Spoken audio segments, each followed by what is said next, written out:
नमस्कार, मैं हूं आपके साथ अंकिता पाल। ब्रीडिंग की शुरुआत करते हैं। गोरखपुर में राष्ट्रीय स्वच्छ वायु कार्यक्रम में सम्मेलन में बोलते हुए यूपी के सीएम योगी आदित्यनाथ ने कहा कि हम कुछ चीजों को नजरअंदाज कर सकते हैं, लेकिन कुछ कारण हैं जो दिल्ली और उसके आसपास के इलाकों को गैस चैम्बर बनाते हैं।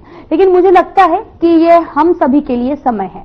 पीएम ने 2070 तक शुद्ध शून्य लक्षण की योजना की है, जिसमें पिछले 10 सालों में संबंध में कई कदम उठाए गए हैं। मैं सबसे पहले तो आज की इस महत्वपूर्ण ज्वलंत मुद्दे पर इस राष्ट्रीय संगोष्ठी के लिए नगर निगम गोरखपुर को भी और अन्य सभी संबंधित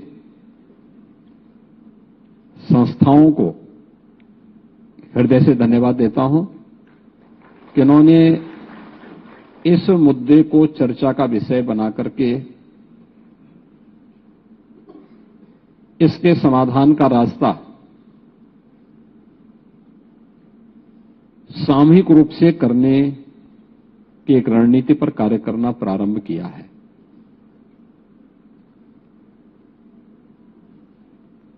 राष्ट्रपिता महात्मा गांधी ने एक बात कही थी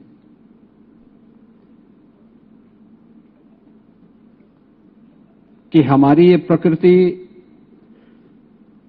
सबकी आवश्यकताओं की पूर्ति कर सकती है, लेकिन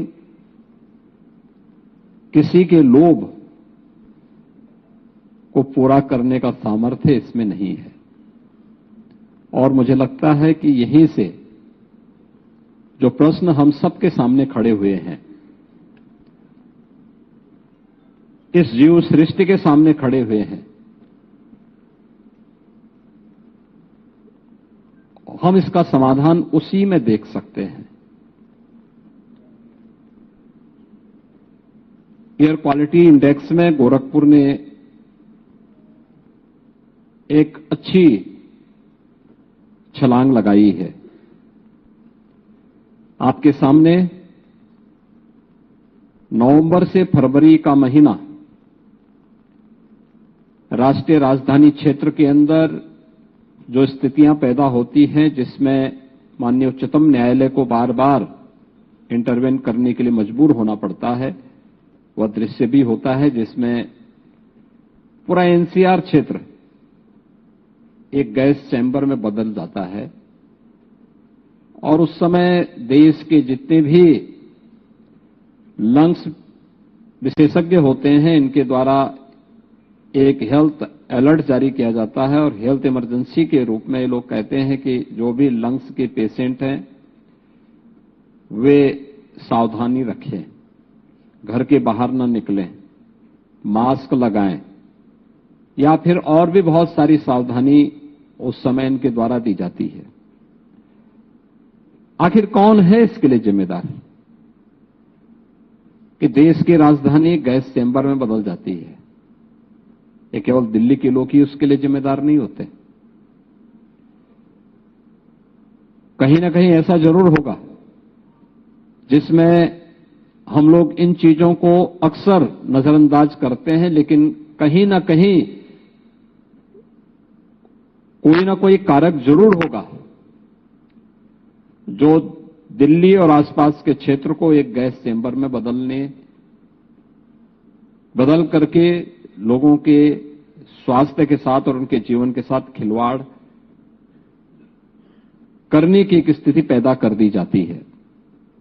और मुझे लगता है कि उन चीजों के बारे में हम सबको आज समय आ गया है।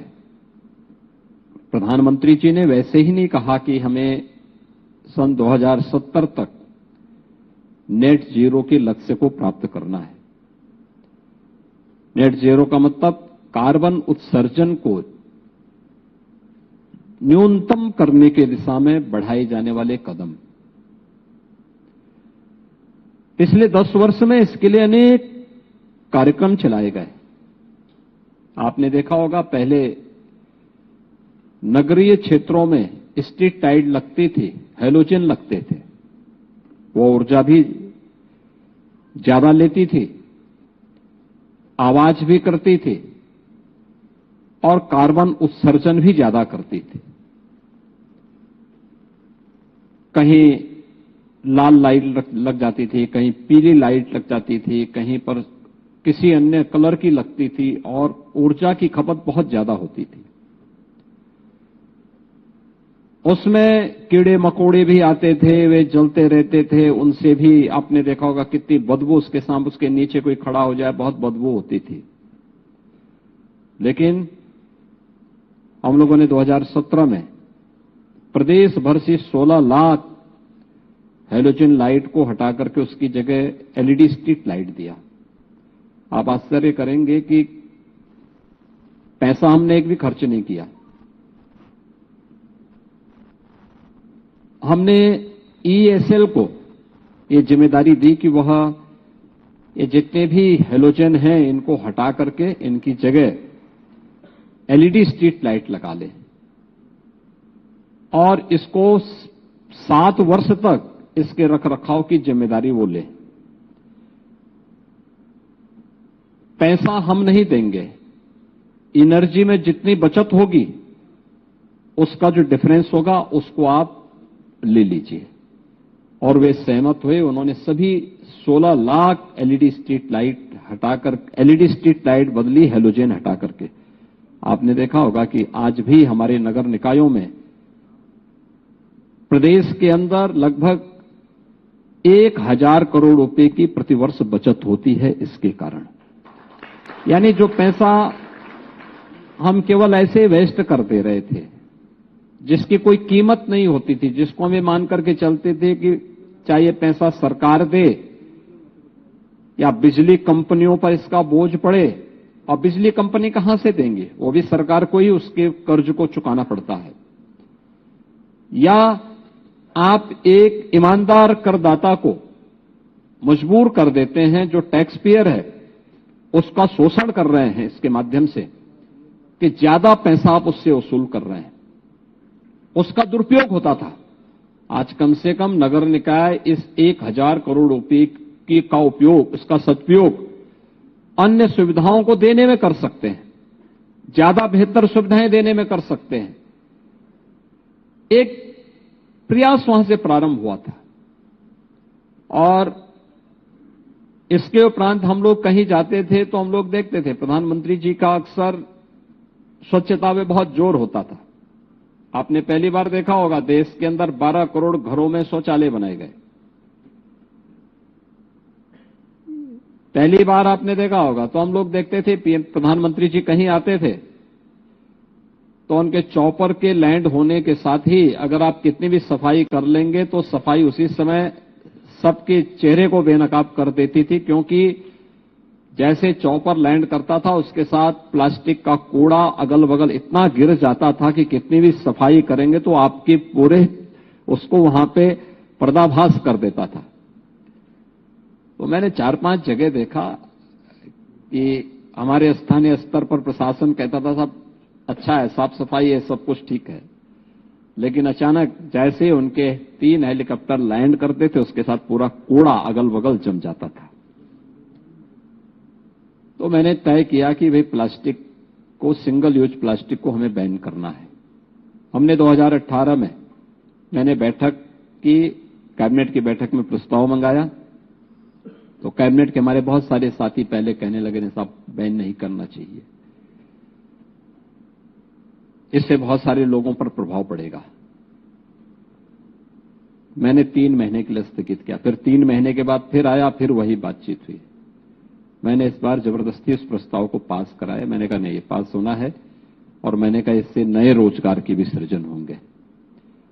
इस दौरान हमने विश्वकर्मा श्रम सम्मान की स्कीम एक लागू करने की तैयारी कर ली थी, जिसके अंतर्गत माटी कला बोर्ड के माध्यम से जो लोग मिट्टी के बर्तन बना सकते थे उनको हम लोगों ने कहा भी इनको इलेक्ट्रिक और सोलर चाक हम देंगे। ये जो मैनुअल बर्तन बनाते हैं तो मैनुअल बर्तन बनाने में इनको बहुत होगा, एक व्यक्ति एक दिन में 50 से 60 बना पाता है, लेकिन जब हम इनको इलेक्ट्रिक और सोलर चाक देंगे तो ये 400 से 500 बर्तन बना पाएंगे। मिट्टी हम फ्री देंगे और मिट्टी के बर्तन का दाम उतना रखेंगे जो एक प्लास्टिक के कप, गिलास या प्लेट के बराबर उसकी कीमत हो पाएगी। और परिणाम क्या रहा, वह उसको कंपटीशन करने लग गया। आज आप देखते होंगे किसी भी शहर में आप जाएंगे, और ठीक है कहीं पे कोई निकम्मा बोर्ड है तो अलग विषय है, लेकिन सामान्यतः आपको स्वच्छता नजर आएगी और प्लास्टिक कूड़े से लोगों को मुक्ति मिली है। प्लास्टिक कूड़े से मुक्त मिली है तो मैं गोरखपुर सिटी में ही देखता हूं इस चीज को। 2017 के पहले 1 घंटे अगर बरसात पड़ती थी तो सिटी में 3 से 4 फीट तक वाटर लॉगिंग होती थी। हमने 2017 में यहां के प्रशासन से कहा कि भाई देखो अपने ड्रेनेज सिस्टम को ठीक करो। इसके बाद 18 में थोड़ा प्रयास हुआ, अच्छे परिणाम आए। 19 में और अच्छे परिणाम आए, और 2020 में हमने जब प्लास्टिक को पूरी तरह हम बैन कर चुके थे, उसको लागू कर चुके थे, ड्रेनेज सिस्टम को दुरुस्त कर चुके थे। एक दिन की स्थिति है जब लगातार 12 घंटे तक बरसात पड़ती रही। संजोग था कि मैं भी उस दिन गोरखपुर में था, और जैसे बरसात बंद हुई मैं सिटी में निकला, मुझे कहीं भी वाटर लॉगिंग पूरी सिटी के अंदर नहीं मिला था। अर्बन फ्लड और स्टॉर्म वाटर की समस्या का समाधान भी हमें उस दिन मिल गया कि इसका कारक भी कोई बाहरी नहीं है, वह कारक भी हमारी स्वयं का लोभ है, जो हम प्लास्टिक के कप, गिलास, प्लेट, सिंगल यूज प्लास्टिक का उपयोग करते हुए उसे फेंक देते हैं, वही उसका कारण बनता है, लोग तबाह होते हैं। ऐसे ही अन्य बहुत सारे कारण हैं जो एयर क्वालिटी को कहीं न कहीं खराब करते थे। जिन कारकों को हम लोगों ने यहां पर देखा होगा, आपने देखा होगा एकला बंधे पर जो बायो रेमेडिएशन की पद्धति को अपना करके उन्होंने कूड़ा निस्तारण की व्यवस्था की है। ऐसे ही एनजीटी गोरखपुर नगर निगम पे बराबर फाइन करता था, और फाइन इस बात को लेकर करता था कि यहां का पूरा ड्रेनेज राप्ती नदी में गिरता था। मैंने इनको कहा, इन्होंने कहा एसटीपी लगाएंगे, 110 करोड़ रुपए का ये लोग प्रस्ताव भेजे थे। तो मैंने कहा एक लगता है एक आदत हो चुकी थी लोगों की कि कोई स्थानीय स्तर पर कोई प्रयास नहीं करेंगे।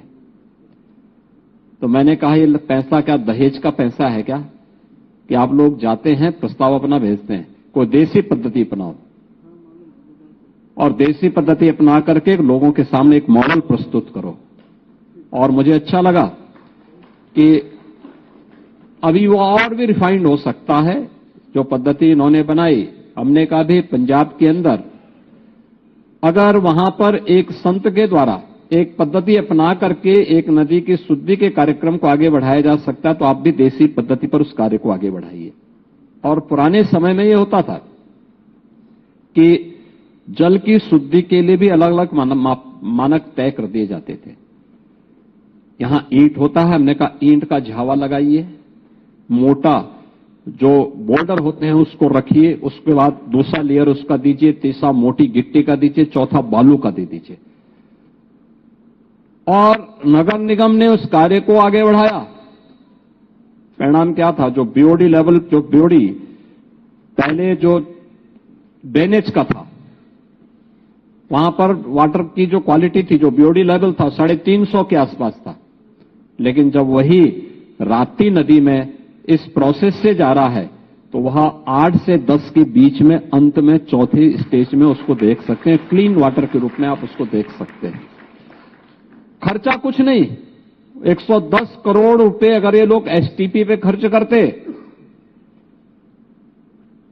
या वाटर ट्रीटमेंट पर खर्च करते,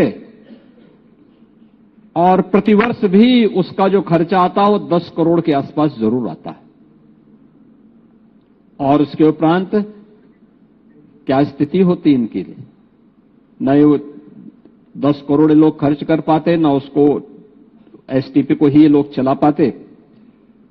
परिणाम क्या था, अंततः नदी में वही सब कुछ होता है।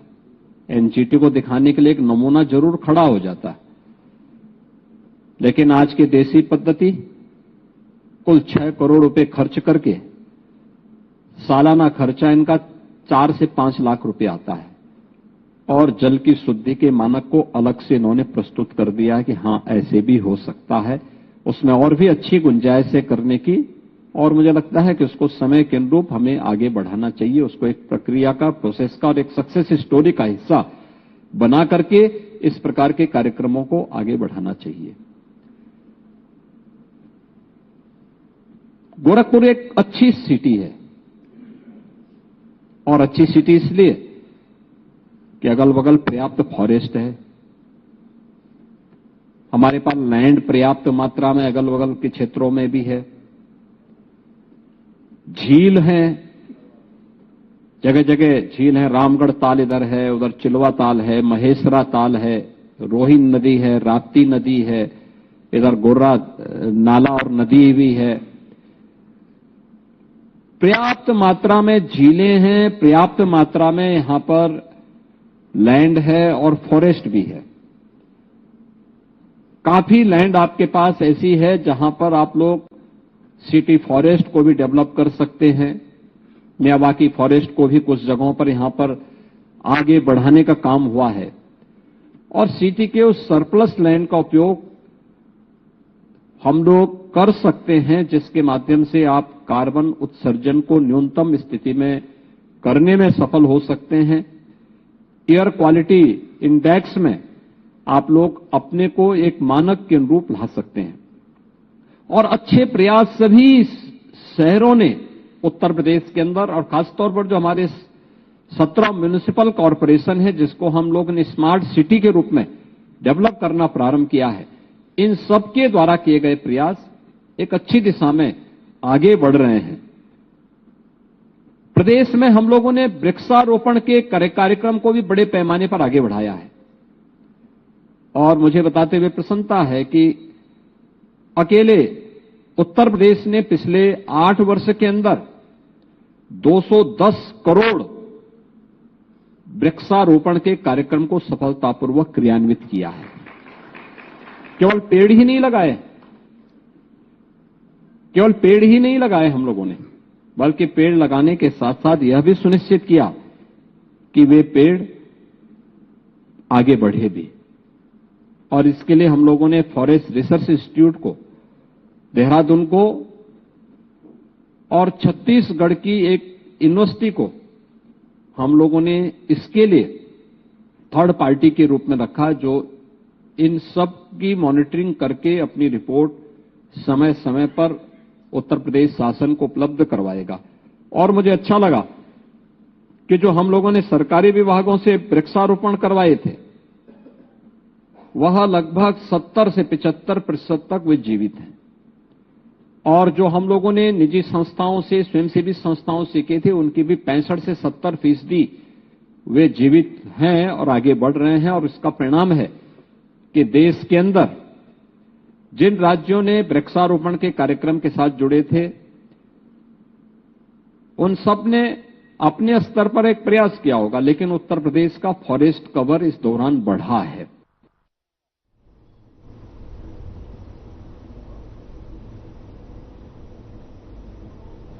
गृह मंत्री अमित शाह ने वीडियो कॉन्फ्रेंसिंग के माध्यम से अहमदाबाद में परियोजनाओं का, आपको बताते चलें कि उद्घाटन और शिलान्यास किया है। સૌથી પહેલા તો હું ગાંધીનગર લોકસભા ક્ષેત્રના અને ગુજરાતના સૌ ભાઈઓ બહેનોને હોળીના તહેવારની અગ્રીમ શુભકામનાઓ આપું છું। હોળીનો તહેવાર આપણા બધાના જીવનમાં અનેક નવા રંગ ભરે અને સૌની સુખાકારી રહે એની ખૂબ ખૂબ શુભેચ્છાઓ। આજે આ વર્ચ્યુઅલ કાર્યક્રમના માધ્યમથી 3 ઈ લોકાર્પણ અને ઈ ખાતમુહૂર્ત થવા જઈ રહ્યા છે। સૌથી પહેલા સાણંદ ચેખલા કડી રોડ પર અમદાવાદ વિરમગામ રેલવે ઉપર રેલવે ઓવરબ્રિજનું निर्माण, लगभग 1 કિલોમીટર લાંબો આ ઓવરબ્રિજ 60 કરોડ રૂપિયાના ખર્ચે બનાવવામાં આવ્યો છે અને એના માધ્યમથી અનેક यातायात करवावाला अवर जवर करवावाला भाईओ बहनों खूब सुविधा थवानी छे। हूँ रोड एंड बिल्डिंग गुजरात विभाग, गुजरातना मुख्यमंत्रीजी अने रेलवे मंत्रालय सौनो खूब हृदयपूर्वक आभार मानु छूं कि आटलो सुंदर ओवरब्रिज बनाई साणंदना, विरमगामना, बावराना बधा ज अवर जवर करवावाला समग्र अमदावाद जिल्लाना सौ नागरिकोने सुविधा उभी करी छे। बीजू नेशनल हाईवे 147 पर नर्मदा नहर पर एक 4 लेन पुलનું निर्माण 36.30 करोड़ અને એસજી હાઈવે ચારોડી ઉપર 45 કરોડના ખર્ચે એક ફ્લાયઓવર બ્રિજ એનો આજે ભૂમિપૂજન થાય છે અને મોટી ભોયાણથી વંશજદા રોડ પર એક રીસર્ફેસિંગનો કાર્યક્રમ પણ આપણે હાથમાં લીધો છે। આ બધા જ કાર્યક્રમ 146 કરોડ રૂપિયાની લાગતથી ગાંધીનગર મતક્ષેત્રના 4 विधानसभा क्षेत्रों में विकासना अलग अलग आयामों सिद्ध करशे। मित्रों, गांधीनगर विधानसभा क्षेत्र में हजारों करोड़ना कामों श्री नरेन्द्र मोदी जी अने भूपेन्द्रभाई पटेलना नेतृत्ववाली भारत सरकार अने गुजरात सरकारे कर्या छे अने आपणा समग्र विधान लोकसभा क्षेत्र ने विकसित लोकसभा बनावा माटे खूब मदद मળી છે। હું બંને સરકારોનો હૃદયપૂર્વક આભાર માનવા માંગુ છું। મિત્રો, નરેન્દ્રભાઈના નેતૃત્વમાં ગુજરાતે તો વિકાસ કર્યો, પણ આપણી સાણંદ તાલુકામાં પણ અનેક વિકાસના કામો થયા। એ જ પ્રમાણે ગાંધીનગર લોકસભામાં પણ, કલોલ લોકસભામાં પણ अनेक विकासना कामों थया। साणंदनी अंदर भारत सरकार 500 बेडनी अत्याधुनिक एक हॉस्पिटल बनावा जई रही है। आम तो मुख्यत्वे हॉस्पिटल साणंद, केराना, बावरा जीआईडीसी ना मजूरो माटे बनवानी छे, परंतु भारत सरकारे निर्णय कर्यो छे के साणंदना तालुकाना, बावरा तालुकाना एक एक नागरिक माटे ए आ हॉस्पिटल 24 कलाक खुल्ली रहेशे अने 500 बेडनी हॉस्पिटल समग्र तालुकाना दर्दीओनी चिंता करवा माटे पूरता। एक सिविल हॉस्पिटल पण आपणा मत विस्तारना छेड़ा पर थवा जई रही छे, जे अमदावाद सिविल जेटली ज मोटी छे। आ 2 हॉस्पिटलो थया पछी हूँ समग्र अमदावाद जिल्लाना दरेक तालुकाने जनताने विश्वास आपवा मांगु छुं, कोईए पण अमदावादनी कोईपण होस्पिટલમાં जई खर्चो ना करवो पड़े ए प्रकारनी स्वास्थ्यनी सुविधाओ आपणे अहींया करवाना छे। आपणे કેટલાક ટ્રસ્ટોની હોસ્પિટલો પણ ખૂબ મજબૂત રીતે બનાવી રહ્યા છે। બાવરામાં બની રહી છે, ગાંધીનગર મતક્ષેત્રમાં એ બની રહી છે અને એની સાથે સાથે કલોલ તાલુકામાં પણ एक 300 बेडनी सरकारी हॉस्पिटल भारत सरकार बनावे छे अने 500 बेडनी प्राइवेट हॉस्पिटल पण बनवा जई रही छे। आ बधुं थया पछी कोईपण दर्दी पोताना घरथी 20 किलोमीटरना क्षेत्रनी अंदर एक लेटेस्ट मल्टी स्पेशियालिटी हॉस्पिटलनी सुविधाओ प्राप्त करी दे एवी पूरी व्यवस्था गांधीनगर लोकसभा क्षेत्रना दरेक नागरिक माटे थवानी छे। मित्रों, नरेन्द्रभाईना नेतृत्वमां गुजरात खूब प्रगति करी रही छे। कच्छ ग्रीन एनर्जी पार्क में विश्वनी सौथी मोटी ग्रीन एनर्जी पार्क की योजना, एशिया में सौथी मोटी ग्रीनफील्ड सिटी अपना धोलेरा में, भारतनो बीजा नंबरनो लांबो हाईवे सूरत चेन्नई एक्सप्रेस हाईवे गुजरात थी गुजरी रह्यो छे। आंतरराष्ट्रीय फाइनांशियल हब बनावा माटे गिफ्ट सिटी आपणी लोकसभा में, अमदावाद मुंबई बुलेट ट्रेन आपणी लोकसभा में जाए अने रेपिड रेल भूज थी अमदावादनी वच्चे पण आपणे चालू करी छे। आज नरेन्द्रभाईना नेतृत्वमां દુનિયામાં બધા દેશોમાં બીજા નંબરનું રોડ નેટવર્ક ભારત પાસે છે. દુનિયામાં ત્રીજા નંબરનું મેટ્રો રેલવેનું નેટવર્ક ભારત પાસે છે અને દુનિયાનું ચોથા નંબરનું રેલવેનું નેટવર્ક પણ ભારત પાસે છે. આજ 136 વંદે ભારત ટ્રેન ચાલી રહી છે અને 97% બ્રોડગેજ નેટવર્કનું ઇલેક્ટ્રિફિકેશન કરવાનું કામ આપણે પૂરું કરી દીધું છે. રાષ્ટ્રીય રાજમાર્ગમાં છેલ્લા 10 વર્ષમાં 60%ની વૃદ્ધિ, એક બાજુ 75 વર્ષ બધી સરકારોને, એક બાજુ નરેન્દ્ર મોદીજીની સરકાર. 4 લેનના રસ્તા 2.5 ગણા વધ્યા. પ્રતિદિન નિર્માણ 36.5 કિલોમીટર રોજ નવા હાઈવે બને છે. નેશનલ હાઈ સ્પીડ કોરિડોર 27 ગણા વધારો થયો અને પહેલા 74 એરપોર્ટ હતા, હવે 157 એરપોર્ટ બન્યા છે. ઇન્ફ્રાસ્ટ્રક્ચરની દૃષ્ટિથી સમગ્ર ગુજરાત ભારતમાં 1 નંબર છે અને ભારત સમગ્ર વિશ્વમાં 1 નંબર બનવા જઈ રહ્યું છે. એ વખતે આજે ગાંધીનગર લોકસભા ક્ષેત્રમાં 146 કરોડના અલગ અલગ કામોનું આ લોકાર્પણ થયું છે. સૌ લાભાર્થી નાગરિકોને હું હૃદયપૂર્વકની ખૂબ ખૂબ શુભેચ્છા આપું છું. મારા બધા સાથી ધારાસભ્યોએ અનેક વાર આ કામોનું ફોલોઅપ કર્યું, જાત નિરીક્ષણ કર્યું છે. સૌ ધારાસભ્યોને પણ ખૂબ ખૂબ શુભેચ્છા અને અભિનંદન, અને સૌ નાગરિકોને પણ અભિનંદન. ફરી એકવાર હોળીની શુભકામનાઓ આપી મારી વાત પૂરી કરીશ. વંદે. फिलहाल बुलेटिन में इतना ही. नमस्कार.